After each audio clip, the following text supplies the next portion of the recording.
grammar topic. Today's topic is शब्द संरचना. शब्द संरचना जो कि grade 9th, 11th and 12th के लिए जरूरी है. मीन्स ये 3 ग्रेड में एग्जाम या एक्सरसाइज में ज्यादातर पूछा गया है.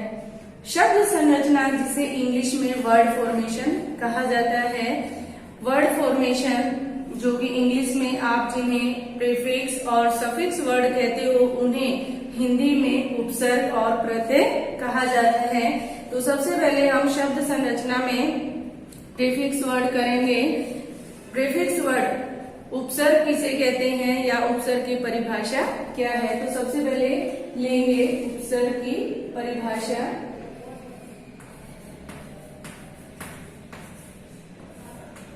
उपसर्ग जिसे इंग्लिश में प्रीफिक्स वर्ड कहा जाता है. डेफिनेशन होगी हमारी जो शब्दांश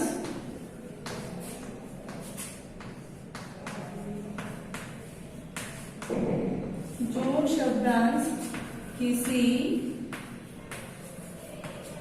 शब्द के आगे जुड़कर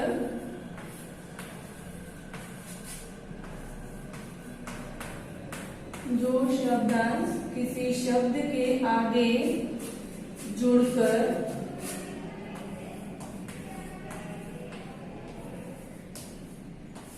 उसके अर्थ को बदलते हैं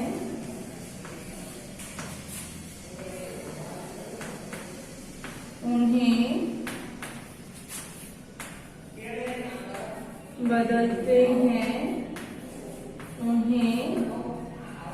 उपसर्ग कहा जाता है या उन्हें उपसर्ग कहते हैं. तो डेफिनेशन क्या है हमारे उपसर्ग की. उपसर्ग की डेफिनेशन है कि जो शब्दांश किसी शब्द के आगे जुड़कर उसके अर्थ को बदलते हैं या उसके अर्थ में परिवर्तन होता है उसे उपसर्ग कहा जाता है. एग्जाम्पल लेंगे हम यहाँ पर. जैसे शब्द है हमारा हार. अब हार के 2 अर्थ होते हैं. 2 अर्थ कौन से होते हैं. हार का अर्थ होता है जो गले में पहनने वाला हार होता है इंग्लिश में जिसे आप नेकलेस कहते हो. और दूसरा हार का अर्थ होगा हारना. और अगर हम किसी शब्द के आगे प्रय उपसर्ग लगाएं. प्रय क्या है यहाँ पर. प्रय जो है एक उपसर्ग है और यह उपसर्ग हमने हार शब्द के आगे लगा दिया तो शब्द बना हमारा प्रहार. तो हार मीन्स हारना और प्रहार मीन्स किसी के ऊपर अटैक करना या आक्रमण करना. तो दोनों ही शब्दों में काफी फर्क दिया गया है. नेक्स्ट वर्ड हमारा गुण. गुण मीन्स किसी के अंदर देखे जा सकते हैं और अगर इसी के आगे हम अव उपसर्ग लगाएंगे तो शब्द हमारा बन जाएगा अवगुण. तो यह जो है इसका विरोधी शब्द भी बन गया है गुण अवगुण. नेक्स्ट वर्ड है हमारा परवाह. परवाह मीन्स किसी की चिंता करना और इसके आगे अगर हमने ला उपसर्ग लगाया है तो शब्द हमारा क्या बन गया लापरवाह है. मीन्स किसी की भी चिंता नहीं करना. नेक्स्ट शब्द है हमारा धन. क्या शब्द है हमारा धन. और धन शब्द के आगे अगर हम निर उपसर्ग लगाएंगे. कौन सा उपसर्ग.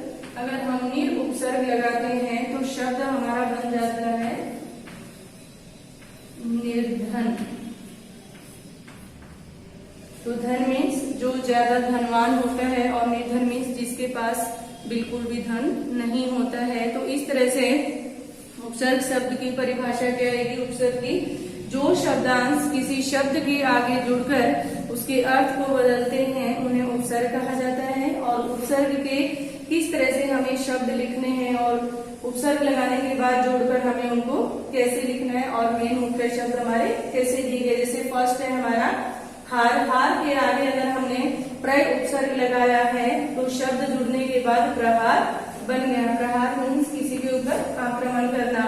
गुण, गुण किसी के अंदर देखे जा सकते हैं और गुण के आगे अगर हमने अ उपसर्ग लगाया है तो शब्द बना हमारा अवगुण। नेक्स्ट है परवाह। परवाह मीन्स चिंता करना और अगर इसके आगे हमने ला उपसर्ग लगाया है तो शब्द बना हमारा लाप्रवाह है, मीन्स बिल्कुल भी चिंता नहीं करने वाला। धन मीन्स जो धनी हो, जिसके पास दौलत हो। और अगर हमने इसके आगे निर उपसर्ग लगाया है तो शब्द बना हमारा निर्धन, जिसके पास धन नहीं है। तो इस तरह से उपसर्ग लिखे जा। हमारा सफिक्स वर्ड। सफिक्स वर्ड जिन्हें हिंदी में प्रत्यय कहा जाता है। तो प्रत्यय की परिभाषा क्या होगी? प्रत्यय जिन्हें इंग्लिश में सफिक्स वर्ड कहा जाता है, जो शब्दांश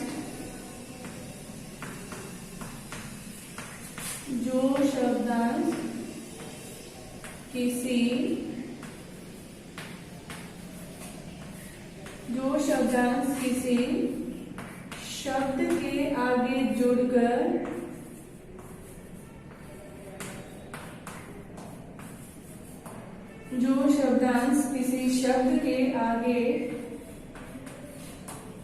जुड़कर उसके अर्थ को बदलते हैं,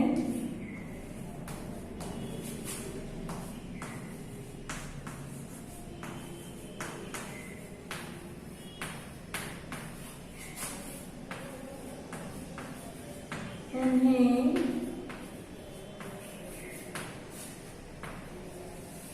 प्रत्यय कहा जाता है या प्रत्यय कहते हैं। एक बार फिर से रिपीट करती हूँ कि प्रत्यय किसे कहा जाता है? जो शब्दांश किसी शब्द के पीछे जुड़कर उसके अर्थ को बदलते हैं उन्हें प्रत्यय कहा जाता है। जैसे एग्जाम्पल देखिए कि किस तरह से प्रत्यय जोड़े जाते हैं। फर्स्ट है हमारा सजावट। सजावट में मेन मुख्य शब्द है हमारा सज और उसमें हमने प्रत्यय जोड़ा है आवट। तो आवट क्या है? हमारा प्रत्यय दिया गया है सज। सज का अर्थ होता है सजना, मीन्स कहीं पर भी जाते हैं तो हम तैयार होके जाते हैं, तो वैसे ही सज मीन्स सजना। और आवट, अगर हम सज में आवट प्रत्यय जोड़ेंगे तो शब्द हमारा बन जाएगा सजावट, मीन्स कहीं की डेकोरेशन करना। नेक्स्ट है हमारा शब्द पुजारी। पुजारी में प्रत्यय क्या है आपको कैसे पता चलेगा? सबसे पहले आप मेन मुख्य शब्द को निकाल लीजिए। तो मेन मुख्य शब्द इसमें क्या है? पुजारी। और पुजारी में प्रत्यय क्या लगा है? इन प्रत्यय लगा है। तो इस तरह से यह क्या बन जाएगा हमारा? पुजारी प्लस के इन पुजारी। तो ऐसे बहुत सारे स्त्रीलिंग होते हैं, पुल्लिंग होते हैं और स्त्रीलिंग होते हैं जो प्रत्यय लगने से चेंज हो जाते हैं। अब है जैसे कि पंजाबी। पंजाबी शब्द लिया हमने, यहाँ पर मेन मुख्य शब्द है पंजाब और यहाँ पर हमने प्रत्यय क्या जोड़ा? ई प्रत्यय जोड़ा। पंजाब जो है एक स्टेट है और हमने वहां पर ई प्रत्यय जोड़ा तो पंजाबी जो है पंजाब में बोली जाने वाली भाषा है। नेक्स्ट वर्ड है हमारा जैसे कि गुजराती। गुजराती, तो गुजराती में से अगर हम मेन मुख्य शब्द अलग करेंगे तो गुजरात मीन्स गुजरात एक स्टेट है और अगर हमने उसके पीछे ई प्रत्यय जोड़ दिया तो गुजराती वहां की लैंग्वेज हो जाएगा।